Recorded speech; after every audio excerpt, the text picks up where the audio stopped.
In the decade of the 70s, sweeping the Triple Crown seemed almost commonplace.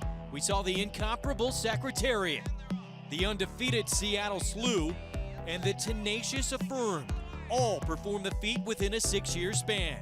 But then for 37 years, the Triple Crown was an unattainable goal. Now, after the longest drought in the sport's history, comes American Pharoah. Finally, the one.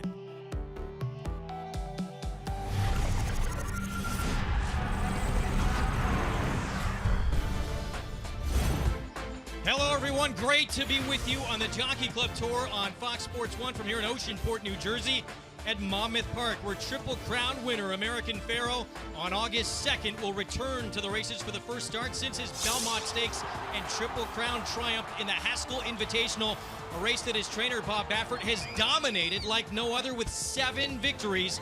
We'll talk live to trainer Bob Baffert and the entire team of American Pharoah as we celebrate the 12th Triple Crown winner in racing history. Well, the longest drought is finally over, 37 years, and all that talk about it being too difficult to attain can be put to rest for now, because American Pharoah did not just win the Triple Crown, he absolutely dominated. We look back, it all started with Sir Barton Gallant Fox. That's when the term Triple Crown was first used to describe the 3 victories. War Admiral, he overcame an early stumble in the Belmont to win. Citation, he won 19 of 20 races in 1948. Maybe the greatest of all time, Secretariat. Seattle Slew, he was purchased for just $17,500 and Affirmed, of course, was the last to do it. That great battle with Aladar in all of the 3 races until, of course, American Pharoah. With me on set to recap this tremendous run in the Triple Crown, former champion jockey Richard Migliore, from the New York Racing Association, handicapper Andy Serling. Guys, truly amazing what he accomplished. We're going to look back on all of it, starting, of course, that first Saturday in May in the Kentucky Derby. And American Pharoah came into this race as the 5-2 favorite, but he had 2 easy wins leading up to it, so there were some questions about him. Well, there was some questions, and this was the hardest of the 3 races for American Pharoah. He really had to work for it after being wide every step of the way, but maybe it helped him propel him forward. Andy, in the Preakness, he had to deal with a rainstorm that began 15 minutes before the race. Sloppy conditions, thunder, rain, and he had the inside post as well. Yeah, listen, obviously his main contenders in this race, the horse that finished within the Derby, Dortmund and Firing Line, they didn't handle the mud, they didn't handle the strip, but American Pharoah did. And while it might not have been his most impressive race in the Triple Crown, it's not his fault that it rained, and he handled it with ease. Then to the test of the champion Mig, the Belmont. He came in on a 6-race win streak, and he didn't waste any time. The game plan was get to the front from the start, and he went gate to wire. I was so happy to see Victor Espinoza use his ample speed and seize control of the race, and he finished the race as fast as he started it to etch his name in racing legend. Still hard to believe, I think all racing fans, after what we have gone through with so many misses, that it has happened. But what an incredible horse, and a horse, Mig, that seemed to get better and better as he went through the Triple Crown. Well, I think that's what makes him stand apart. He actually developed and got better through the Triple Crown, and he thrived on the workload. And for him to be able to be tough mentally and physically to do that tells me he's great. Yeah, Andy, Bob Baffert had said he didn't even run his A race in the Kentucky Derby, yet he still won that one. Well, I'm going to say that's trainer speak, but, you know, to each their own. He's a very, very good horse. The good news about American Pharoah is his story is not complete. He's going to be running throughout this year, heading to the Breeders' Cup Classic, taking on older horses, and we're going to get to see throughout the year just how good he really is. And that next step, of course, will come right here at Monmouth Park. We're going to talk with all of the connections of American Pharoah when we come back.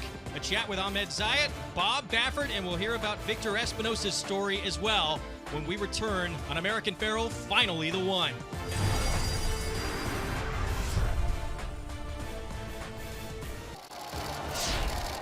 43-year-old jockey Victor Espinoza became the oldest jockey to win the Triple Crown. The 3rd time for Victor truly was a charm. Let's check in with Alyssa now for more on the man who so expertly guided American Pharoah to immortality.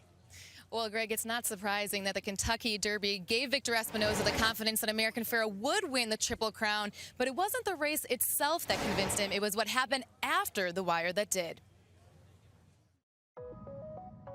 After the Kentucky Derby, when I finished the race and I pull him up, and I can't pull him up. I mean, he just take off and up and up. I was like, that was a good sign for me. And I know that was the perfect race for him, for set up for the next two. And I was confident to win the Triple Crown with that, honestly. I saw the wire from maybe, 30 yards, and I was like, but it seems like it was longer. The wire, he was not getting like close fast enough. And it's like, what happens, A lot of things can go wrong, even though I was winning by 2-3 lengths. But those last few yards of Belmont were agony. What followed was a seemingly never-ending string of high-profile public appearances. It's just an amazing when I go like places that I never been in, and people is like, oh my gosh, you make my girlfriend cry. She was crying. My wife, she was crying. It's like, really? It's like, why? She never see her racing, but they know there was a history in there, and she was crying. I was like, wow, that's just an amazing thing. Major beneficiary of Victor's success is the City of Hope Pediatric Cancer Center. His financial commitment dates back several years. Now it's personal. Last year, that was the first year that I went there. Really, like, I went to see maybe 20 kids that were there, 10. And it was hard, man. It's not easy. The first day, it's tough. And I was like, man, I almost cried that time.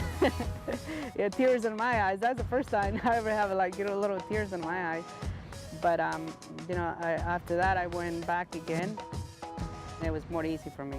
And the kids, they're awesome. And that's why I kind of decided to donate all their money to the kids. I might not affect my life or just donate all their money to them, but just I think it that way. Hopefully they can, help somebody else's life, a little bit.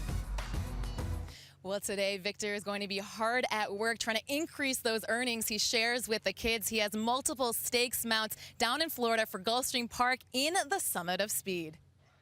Alyssa, thank you. We now welcome in the owner and breeder of Triple Crown winner, American Pharoah, Mr. Ahmed Zayat. Ahmed, thank you for joining us and taking time out of your busy schedule. Let's start with the race that is next, since we are here at Monmouth Park. That's going to be the Haskell Invitational on August 2nd. Tell us what went into that decision to run here next. It's very natural, actually. It is a logical step. Monmouth is speed bias track. It's a fun track. It's a summer resort of sort. It's a lot of young people around there. It's my state. Baffert won 7 races before. I've won it with Painter. So there's a lot of sentiment. We want to treat American Pharoah with utmost care that he deserves, the prestige of a Triple Crown. We want, when he runs him, that he's ready and excite the fan and makes us all proud of him, as we should. Bob has always been conscious about what happened to Secretariat, and honestly, we want to make sure that when he ships and wins, and we want kind of an easy first race for him after a grueling campaign. So Monmouth was the natural first step. You accomplished, the holy grail of racing here with a Triple Crown with this horse. He can only really decrease his value by running again. Racing fans love that you're bringing him back. But what went into that decision, and does the pressure amp up now for you with continuing to race him? I'm not going to talk about values. This is about a Triple Crown right now. As you correctly said, this is a very special animal. He's earned it. I don't think anything will ever take away from his accomplishment.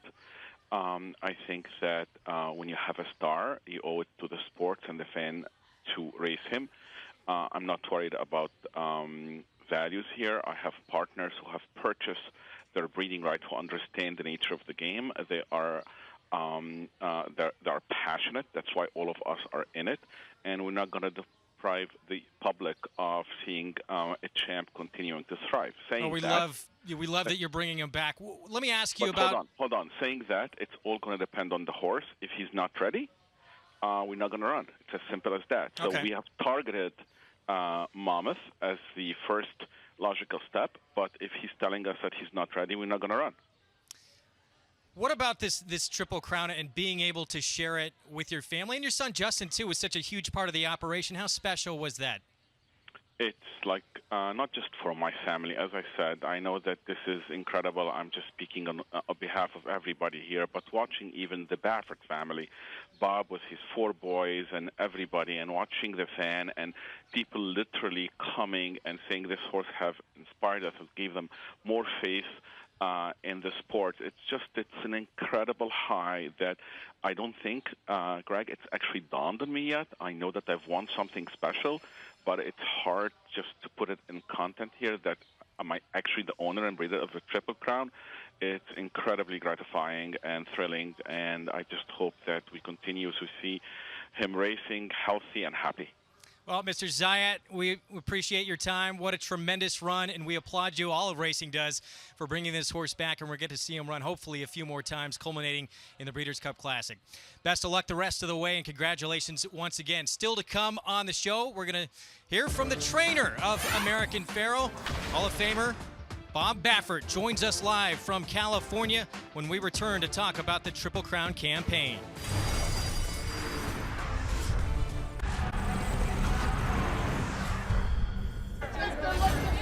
Welcome back to the Jockey Club Tour on Fox Sports 1. A look back at the winner's circle of history. The Belmont Stakes and the Triple Crown win for Bob Baffert and Team American Pharoah.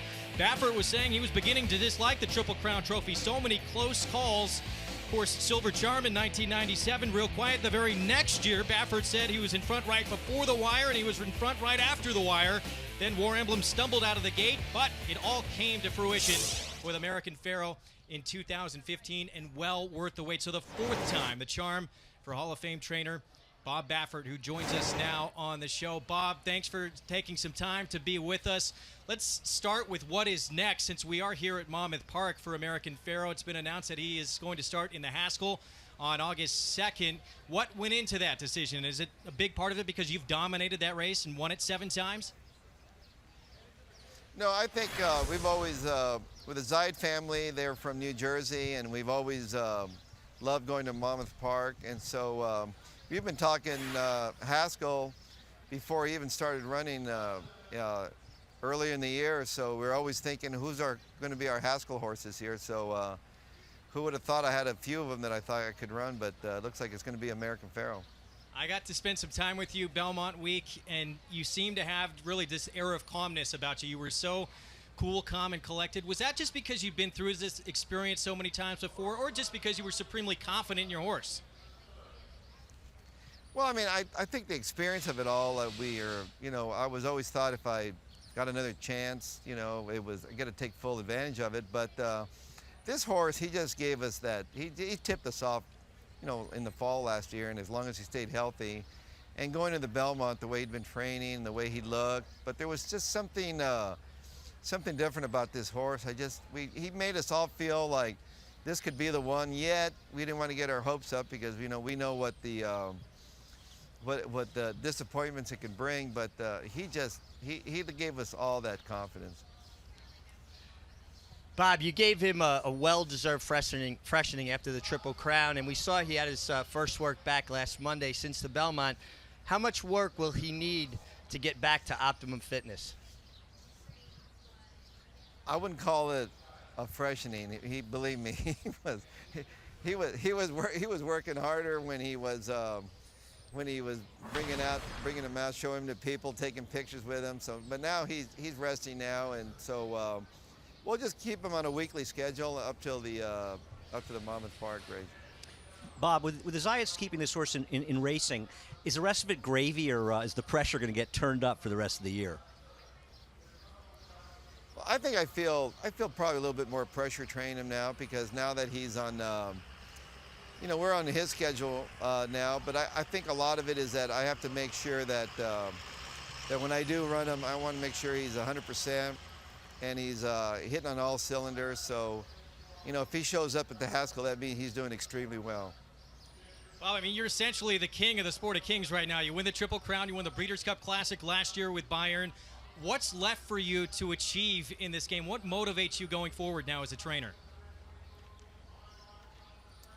Well, I just found out that after they're winning the Triple Crown, there's no Triple Crown trophy for the trainer. So I don't know. I'm going to have to try to win it again.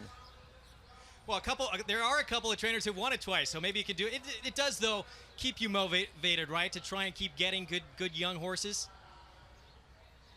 Well, I mean, that's what we do. We get back here and we're, reality set back in, and we're working on next year's crop, hoping that we have another superstar and another couple good 3-year-olds for next year. But it was so much fun, and I really enjoyed it. I just really appreciated it more this year.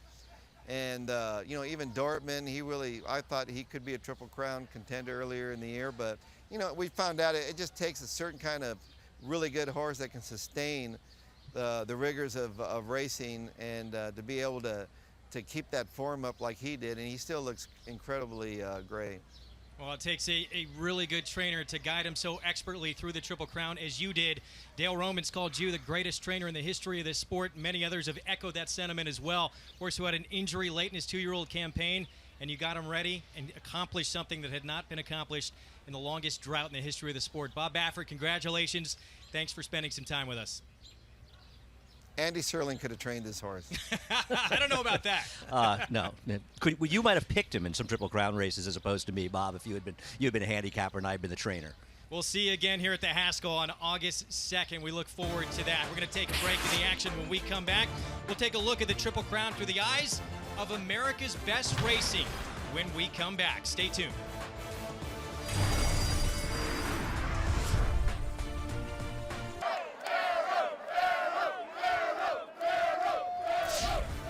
It was pandemonium in Elmont, New York after American Pharoah became the first Triple Crown winner in 37 years. Never heard anything like it. Here's Alyssa with more on the 3-race, 5-week journey. Well, the Triple Crown run began at the Kentucky Derby on May 2nd, went through the Preakness, through the Belmont Stakes, totaling a span of 5 weeks. And America's Best Racing was on hand to capture the best of American Pharoah's historic run. When you feel like giving up, put your hands to the sky. Remember what you had and thank God you're alive. Yeah, only the strong survive, and we're gonna keep it going tonight. And it's American Pharoah pulling away late. American Pharoah rules the Derby. But I know that just beyond the storm is a better day. American Pharoah, phenomenal in the Preakness. For a better day, we gon' celebrate. I got my people with me now. You ain't bringing me down tonight. We in the clouds tonight. The 37-year wait is over. American Pharoah is finally the one. American Pharoah has won the Triple Crown.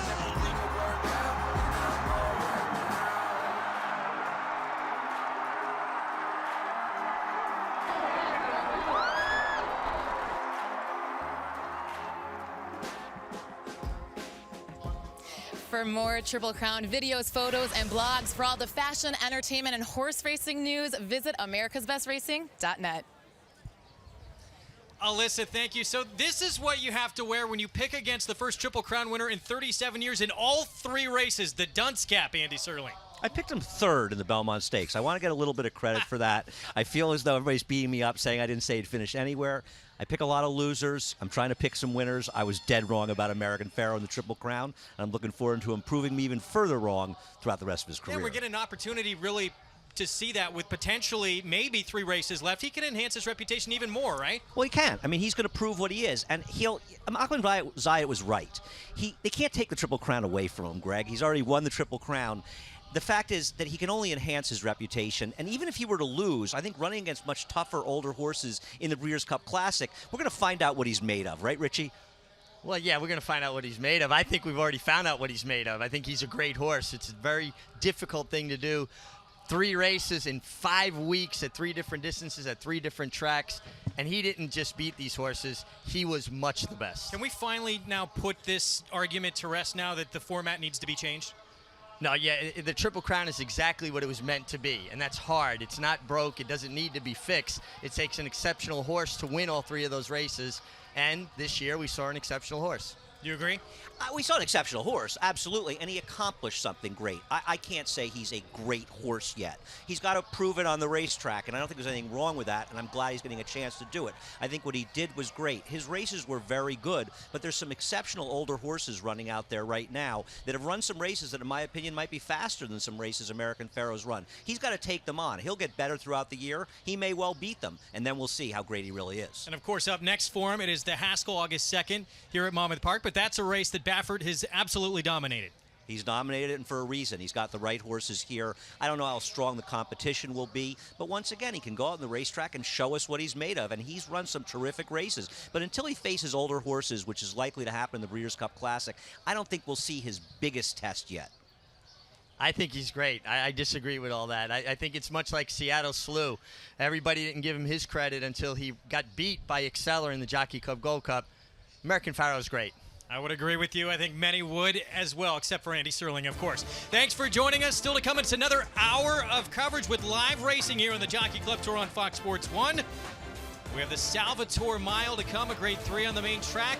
And main sequence, the reigning turf champion in the United Nations back to defend his title. American Pharoah ending a 37-year drought to become the 12th Triple Crown champion in racing history.